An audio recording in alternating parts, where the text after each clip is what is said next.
আসসালামু আলাইকুম, welcome back to my channel. আজকে নতুন আরেকটি রেসিপি নিয়ে হাজির হলাম। আজকের রেসিপিটি দেখলে সবারই জিভে পানি চলে আসবে। আজ আমি অসম্ভব মজার কাঁচা আমের আমসত্ত্ব রেসিপিটি শেয়ার করব। আশা করছি রেসিপিটি ভালো লাগবে। আর ভালো লাগলে লাইক, কমেন্ট, শেয়ার এবং আমার চ্যানেলটি সাবস্ক্রাইব করতে ভুলবেন না। আর অলরেডি যারা সাবস্ক্রাইব করে নিয়েছেন তাদেরকে জানাই অসংখ্য ধন্যবাদ। কাঁচা আমের আমসত্ত্ব বানানোর জন্য এখানে আমি মাঝারি সাইজের 5টা কাঁচা আম নিয়েছি।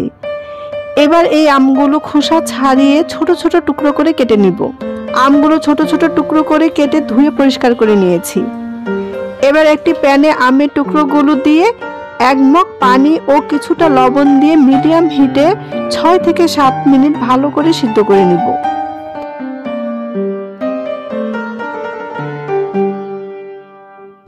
একটা ঢাকনা দিয়ে ঢেকে আমের টুকরোগুলো সিদ্ধ করে নিচ্ছি।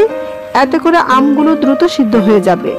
অনেকেই মনে করে যে আমসত্ত্ব পাকা আম দিয়েই শুধু করা যায়, কিন্তু কাঁচা আম দিয়েও কিন্তু অনেক মজার আমসত্ত্ব হয়। একবার বাসায় এই রেসিপিটি ফলো করে বানিয়ে দেখবেন, একদম দোকানের আমসত্ত্বের মতো টেস্ট হয়। আর এই আমসত্ত্বের সব থেকে ভালো দিক হচ্ছে একবার বেশি করে বানিয়ে 2 বছর পর্যন্ত নরমাল ফ্রিজে রেখে খাওয়া যায়। 6 থেকে 7 মিনিট আমগুলো সিদ্ধ করে নিয়েছি। দেখুন আমগুলো সুন্দর মতো সিদ্ধ হয়ে গেছে।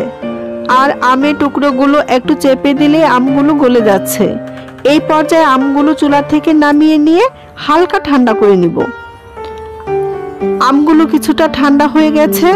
এবার আরেকটু চেপে চেপে আমের টুকরোগুলো মিশিয়ে নিচ্ছি, এতে করে ছেঁকে নিতে সুবিধা হবে। এবার একটা ছাঁকনি দিয়ে আমগুলো ছেঁকে নিচ্ছি।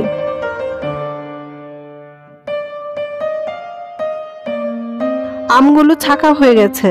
দেখুন আমের মধ্যে যে অতিরিক্ত আঁশ ছিল তা ছাঁকনিতে রয়ে গেছে। এভাবে ছেঁকে নিলে আমের মিশ্রণ অনেক মসৃণ হয়।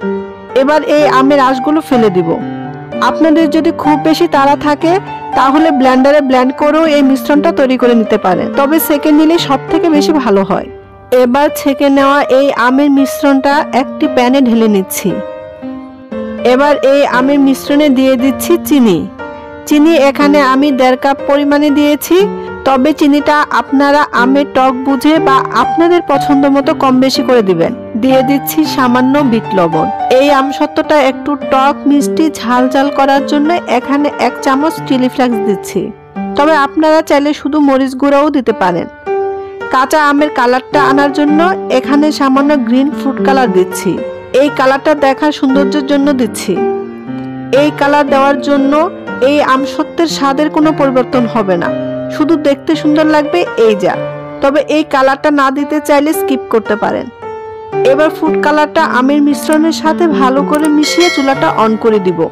এই আমসত্ত্বটা যদি শুধু মিষ্টি আমসত্ত্ব বানাতে চান তাহলে কিন্তু চিলি ফ্লেক্স দিবেন না, আর চিনির পরিমাণটা বাড়িয়ে দিয়ে আমসত্ত্বটা তৈরি করে নেবেন। মিডিয়াম ফ্লেমে 4-5 মিনিট জাল করে নিয়েছি। দেখুন মিশ্রণটা বেশ ঘন হয়ে এসেছে। আর এই আমের মিশ্রণটা পারফেক্ট ভাবে কুক হয়েছে কিনা তা চেক করার জন্য একটা বাটিতে 1 ড্রপ আমের মিশ্রণ দিয়ে এভাবে বাটিটা কাট করে দেখবেন মিশ্রণটা গড়িয়ে পড়ে যায় কিনা। যদি দেখেন গড়িয়ে না পড়ে একই জায়গায় আছে তাহলে বুঝবেন মিশ্রণটা পারফেক্ট ভাবে রেডি হয়ে গেছে। এবার চুলাটা বন্ধ করে দিলাম। এইদিকে আমসত্ত্বটা সেট করার জন্য এখানে একটা থালা নিয়ে কিছুটা তেল দিয়ে ব্রাশ করে নিচ্ছি।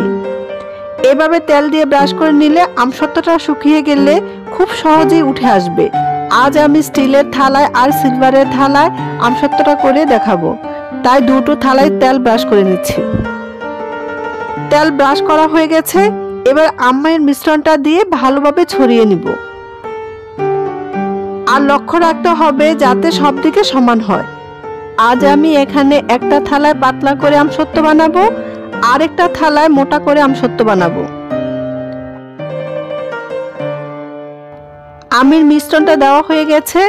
এবার রোদে দেওয়ার পালা। এই আমসত্ত্বটা কড়া রোদে শুকিয়ে নিব। কড়া রোদ হলে 1 থেকে 2 দিনে এই আমসত্ত্বটা তৈরি হয়ে যাবে। আমার বারান্দায় বেশ রোদ আসে, এই বারান্দাতেই আমি আমসত্ত্বটা শুকিয়ে নিব। তবে আপনারা চাইলে ছাদে দিয়ে বা চুলা নিচে দিয়েও আমসত্ত্বটা শুকাতে পারেন। রোদে 2 দিনে আমি আমসত্ত্বটা শুকিয়ে নিয়েছি। দেখুন আমার আমসত্ত্বটা খাওয়ার জন্য রেডি। কত সুন্দর ও আকর্ষণীয় হয়েছে, তাই না? দেখুন আমসত্ত্বটা কতটা স্বচ্ছ হয়েছে, আর এপাশ ওপাশ দেখা যাচ্ছে, আর অনেক বেশি সফট হয়েছে।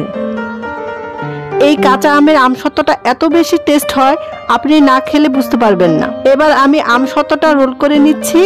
এভাবে রোল করে মাঝখান দিয়ে কেটে নিচ্ছি। আপনারা চাইলে দোকানে যেমন আমসত্ত্ব পাওয়া যায় সেরকম করেও নিতে পারেন। এই আমসত্ত্বটা যেহেতু টক ঝাল মিষ্টি, তাই খেতে কিন্তু দুর্দান্ত লাগে। দেখুন রোলগুলো কতটা সুন্দর হয়েছে। একবার হলো বাড়িতে ট্রাই করবেন, আর কেমন হয়েছে আমাকে অবশ্যই কমেন্ট করে জানাবেন। আর রেসিপিটি ভালো লাগলে লাইক, কমেন্ট, শেয়ার করে আমাকে উৎসাহিত করবেন। আজ এখানেই রাখছি। সবাই ভালো থাকবেন, সুস্থ থাকবেন। আল্লাহ হাফেজ।